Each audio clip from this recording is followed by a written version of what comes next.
All right, it's another episode of the Cedric Maxwell podcast. I am Josue Pavon. He is Cedric Maxwell. Just touched down in Miami for the Eastern Conference Finals. That's right, going down tonight. Game 1 between the Celtics and the Heat. We're here to recap an incredible Game 7, incredible series between the Celtics and the Bucks before we look ahead to Game 1 in this matchup against the Miami Heat. But Max, how are we feeling, man? You're in Miami now. You're far from Milwaukee where you were for Game 6. We'll get into that too as well, because we got to talk about what Jayson Tatum did over there in Milwaukee. But man, what a performance in Game 7 from Grant Williams. The performance of his career, 27 points in this one, 7 3-pointers. Those Bucks were challenging him to shoot, and he didn't disappoint. He kept shooting, and man, did it go a long way for this Boston Celtics team. They won against the Milwaukee Bucks, a blowout, 109-81. By the fourth quarter, Paul Pierce and them was dancing. Max, I know your son was in the building. Man, take me through Game 7. What was it like for you at TD Garden? Great. Game 7 was so exciting. Like you said, first of all, you're a little nervous. Celtics went down by 10, and then all of a sudden they got rolling. And once they tied the game, it seemed like Milwaukee never had an answer. Grant was incredible. He set a record, I think they're saying right now, 14. He attempted 14 3-pointers. And I think that's 18. 18, yeah. 18 3-pointers. And that's a record, more than Steph Curry's even done. So Grant Williams, that's not bad for a guy from North Carolina, huh? That's not bad. Two guys from North Carolina. They dared him on from corner to corner. And then he got a little bit more bold. He started shooting out on the sides. And but Grant was fantastic. And the Bucks just said, if you can make it, you're going to beat us. And that's essentially what happened. Celtics were able to score, and Milwaukee couldn't score. It was really kind of hard watching them. For them, they only scored 8. Giannis to do what he did, and it just seemed like at the end of the day, Giannis just ran out of gas. He had nothing. He was missing layups. Shots that he normally makes, Giannis is missing those around the hoop. Yeah, I felt the same way too, Max, especially by the end of that third quarter. It felt like the type of game where he needed that supporting cast to come through in a big way, and it just didn't happen. And I was wondering going into Game 7, is this going to be another does he have another 40-piece in him? You know, it would be 3 in a row if he were to pull that off in Game 7. Of course, that wasn't the case. He finished with just under 30 points. The Bucks lost. But yeah, Max, I'm with you on that one, man, about what you said about Grant Williams. They let him shoot, but I think what the Bucks overlooked was how contagious that outside shooting was going to be once he established that, right? Because Jayson Tatum got cooking, right? You had even Payton Pritchard off the bench was making a lot of threes as well. I thought Jaylen Brown had a heck of a game in terms of, just being consistent offensively, giving you 9 points in that third quarter when the Celtics really started to, create that big lead and separate themselves from the Bucks, man. The Celtics essentially never looked back after that in that huge third quarter. They never looked back. And as you said, I think Coach Budenholzer, I think he did a great job, but he just ran out of cards to play. I mean, you look at the guys, he brought in Bobby Portis, and then they got a big lineup, but the big lineup wasn't guarding out on the post. I think that Brook Lopez started out early, looked like he was going to do some damage, and then nothing really happened there. And I think you look at the guard play. The guard play was torture. I mean, Grayson Allen did essentially nothing during this playoffs. And you look at all the other guys who were supposed to step up. Maybe Connaughton hit a few shots. But other than that, this team right now struggled to score the basketball. Yeah, I thought the Milwaukee Bucks had that golden opportunity in Game 6 to close this out. But the Celtics just didn't let them. And I had you talk about having a bad feeling, in the beginning stages of Game 7. I was having a bad feeling after halftime thinking, man, the Celtics, they keep coming right back. I mean, the Bucks keep coming up with these big leads. The Celtics keep coming right back. The other way around. Sorry. The Bucks kept coming right back, and it felt like the Celtics just couldn't create enough space until that fourth quarter where Jayson Tatum just took over, man. That was a legendary performance by Tatum in my book, man. Saved the series for the Celtics. Man, what a heck of a fourth. 16 fourth quarter points. He finished with 46 in that one. Went toe-to-toe against these guys, against Giannis. Giannis threw one heck of a punch, but man, shout out to Tatum for punching right back and showing why he's one of the greats in this league right now. He's letting everyone know right now. Top 10, top 5, wherever you have him, he's up there and rising for sure. He stepped up to the table big time. shooting shots, knocking those down.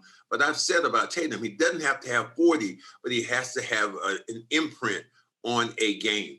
And I've seen Larry Bird not have a good scoring game, but he have 19 rebounds or 12 assists.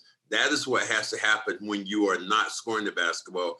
And I think Tatum in game 3, nothing really happened there good for him. But after that, it seemed like he started getting on track. Well, he was really patient throughout the series, right? You know, we've seen his skill as a playmaker. We saw a lot of that in the Brooklyn Nets series. We saw what Tatum can do when he's the primary target of an opposing defense, right? Triple team, double team. He doesn't get rattled the way he used to. I feel like he finds other ways to be impactful, whether it's finding guys, being the playmaker, gathering up 8, 6, 7, 8 assists in the first half before he gets himself going. But in this one against the Bucks, to exactly what you just said about finding other ways to be productive, you saw that, especially in that game 6 and throughout the series, and setting the tone on defense, man, talk about what he's meant to that side of things, right? Tatum has really put himself out there, really putting a lot of effort on that side of the floor. And it shows that not only does it resonate, but everyone else sort of picks up on that lead. It's not just about what Al's doing out there, what Rob was doing before he got hurt. He's also setting the tone as well. And I feel like that trickle effect is what we're seeing in these important games, especially in the postseason. Well, I think you look at it, it's such a combination. And as you said, Al Horford was great in a game that the Celtics needed him to be. He went toe-to-toe and actually outplayed, those younger guys. You still look at what Brown has been doing, understated, but still playing a great game. White has struggled offensively, but defensively, he's been pretty good. He was solid. They're going to need a guy like Peyton Pritchard. If Peyton Pritchard can score the basketball the way he did in Game 7, I tell you what, they're going to be in really good shape in attacking the rim and getting some things going. That's a great way to transition into this matchup, right? Into the Eastern Conference Finals. Celtics Heat. A much different team compared to the Milwaukee Bucks, but let's start right there. What you just said about the guard play, the backcourt, if you will, and the second unit. I think this is a much deeper team compared to what we saw against the Milwaukee Bucks. But with that being said, they're guard heavy, right? You got guys that can score. I would love to see someone like Peyton Pritchard get a lot more comfortable out there and being that reliable guy off the bench to give you an offensive spark. Someone like Derek White, maybe he finds more of his offensive rhythm in this matchup, against the Heat, because between Max Struss and, Tyler Hero and, obviously we know who Jimmy Butler is, but that supporting cast, those guys can really get hot if the Celtics aren't careful. So the defense, obviously you want to see that carry over. Yeah. I also would like to see guys from the second unit pick things up on the offense for sure. Strus has come in and he's played extremely well. Max Strus, and remember he was in camp with the Celtics, so he has a little needle that he's trying to poke at the Celtics too. And I think he's a better defender. He's been so good with what they've been able to do that Duncan Robinson has had a couple of DNPs. He hasn't even played. Yep. And that's his fault. Kyle Lowry, you don't know where he's going to be. Still the hamstring issue for him. But the guy that, could surprise you might be Victor Oladipo. Victor Oladipo has stepped back in and played great basketball. And here's a guy who was a standard bearer in this league for a minute when he was going. He was an all-star. Right. And then he got hurt, and then things happened. And then he went to Houston. Then he, bounced back and forth, and then finally ended up here. And they rehabbed him really well. And he seems to be very, very confident about what he's able to do. I mean, the one thing that, you said the other day, which I was on the bus, which was really surprising to me, was, like you said Marcus Smart in a boot. I was like, when did this happen? I was like, I saw it after Game 7. At the game, I'm like, I didn't see. And then the day when we got off the bus, we got off the plane, got off the bus, Marcus Smart was in front of me. I was like, damn, has he got a boot on? And yeah, he has a boot on. So hopefully it's a strain, and then they'll ice it, and they'll heat, stretch it out, and hopefully he'll be able to go, because you need him. Yeah, you do, especially when you just named those guards that you just named, guys that can put the ball on the floor, guys who aren't just restricted to just shooting three-pointers. You need someone like that can stay in front of them. And that guy is, of course, Marcus Smart, a big part of the defense. And yeah, Ime was asked about it. Our Bobby Manning, CLNS Media's Bobby Manning asked him about it and about Marcus. And he said, yeah, Marcus has suffered a midfoot sprain.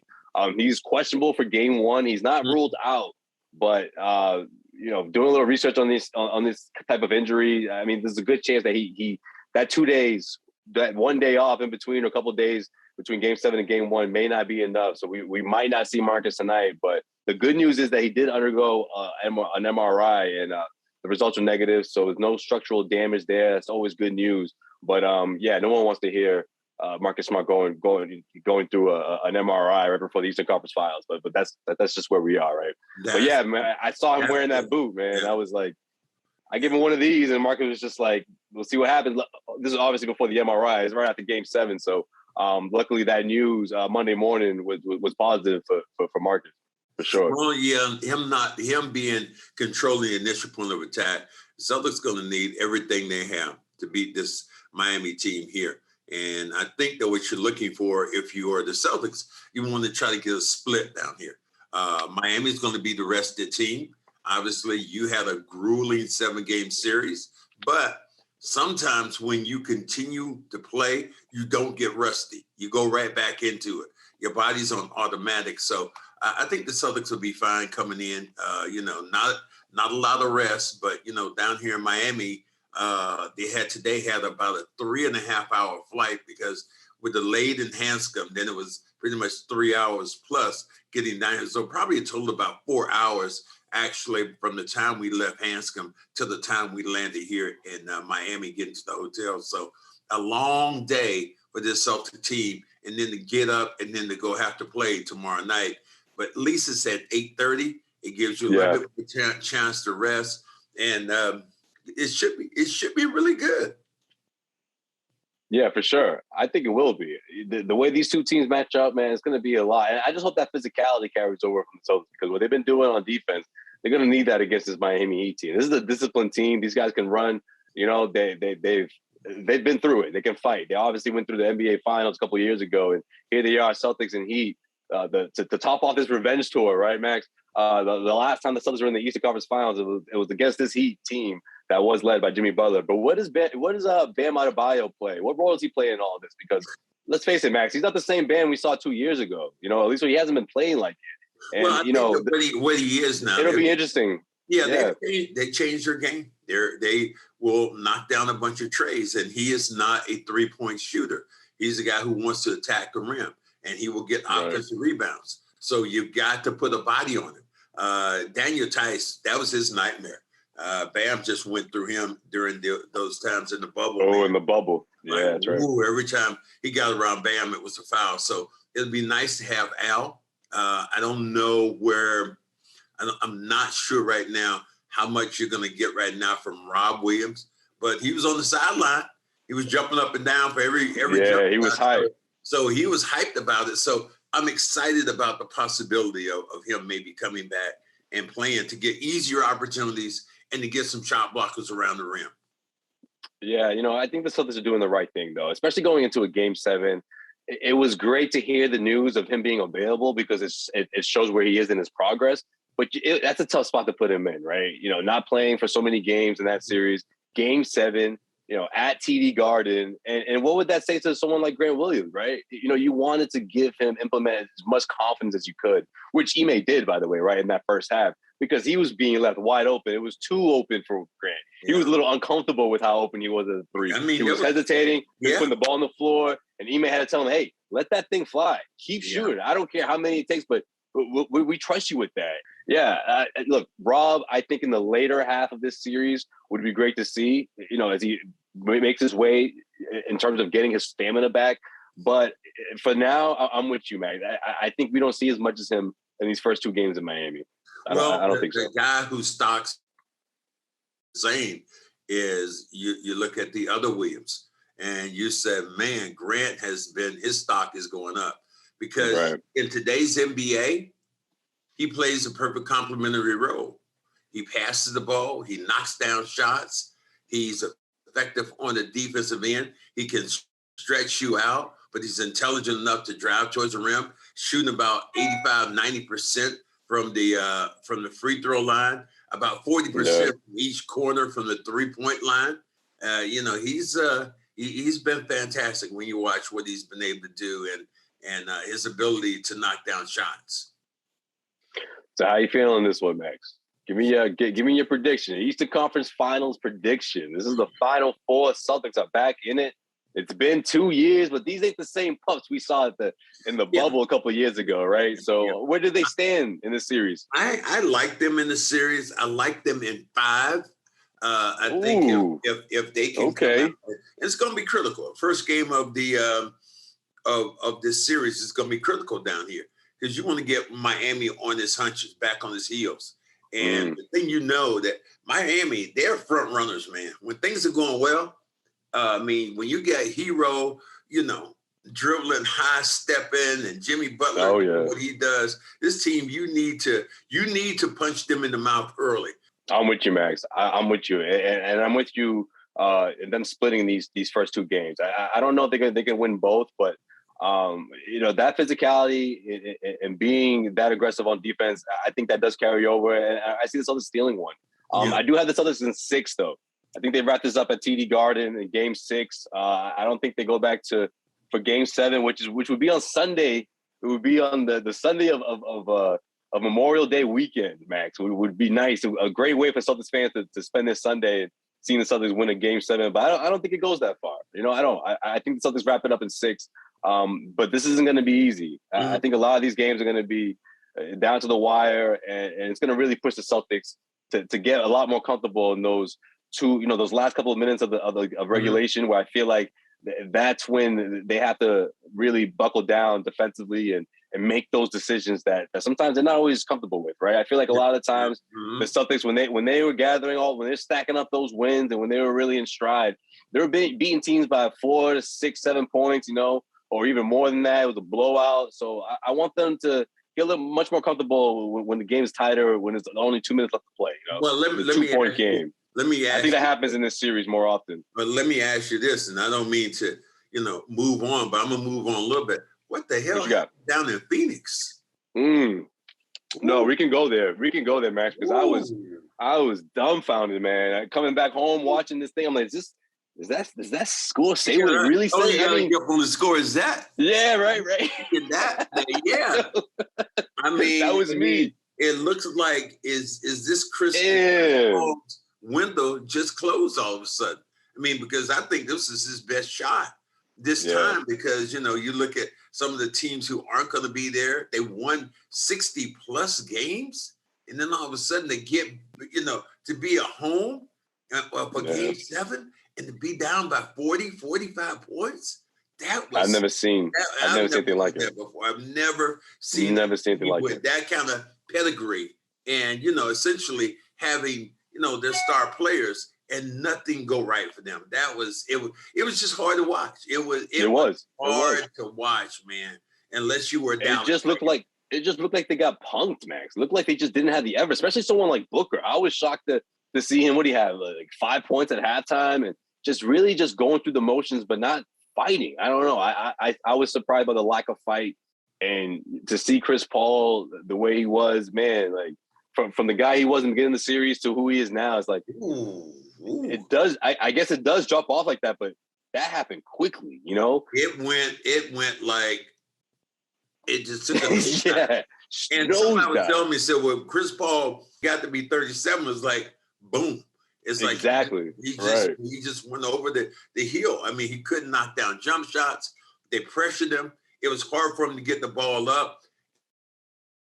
The guy who guarded him was one of my homeboys, Reggie Bullock. Did a great job. He was he stayed in front of Chris to bother him, make a couple of steals, and it just made it real uncomfortable because Chris Paul is the quarterback of that team. He sets the tone. He sets Booker up. He sets Aiden up. He sets all these shooters up, and they had nothing at all in the tank, man. It was one of the most bizarre games I could think of, any seventh game that the team has ever played. Especially for a team that was the favorite in it, right? The Phoenix Suns, the team that was number one pretty much throughout the whole regular season, and for them to lay an egg like that. And look, I had a feeling they were in trouble heading into Game 7. Obviously, we know what Luka can do, and that supporting cast. And man, Jalen Brunson is just taking things to a whole nother level in terms of what you expect from one of those guys. But I didn't expect that from Phoenix, man. Well, they just laid an egg. If you had Phoenix and Milwaukee in the finals, well, you just lost some money because, obviously they're not going to be there. And I don't think anybody had Celtics going there. I remember you and I talked and we said, what was the best case? I was thinking, what was the best case scenario for the Celtics? That was to get to the Eastern Conference Finals. That was just to get there. Now that they're there and they're playing the way they are, this team has an excellent opportunity to go out and win. I think in Vegas right now that the odds are Celtics are second to Golden State. But man, it would be a one hell of a series. But to get out of this one first in Miami, this should be tough. It should be physical because Miami Heat, they're smart.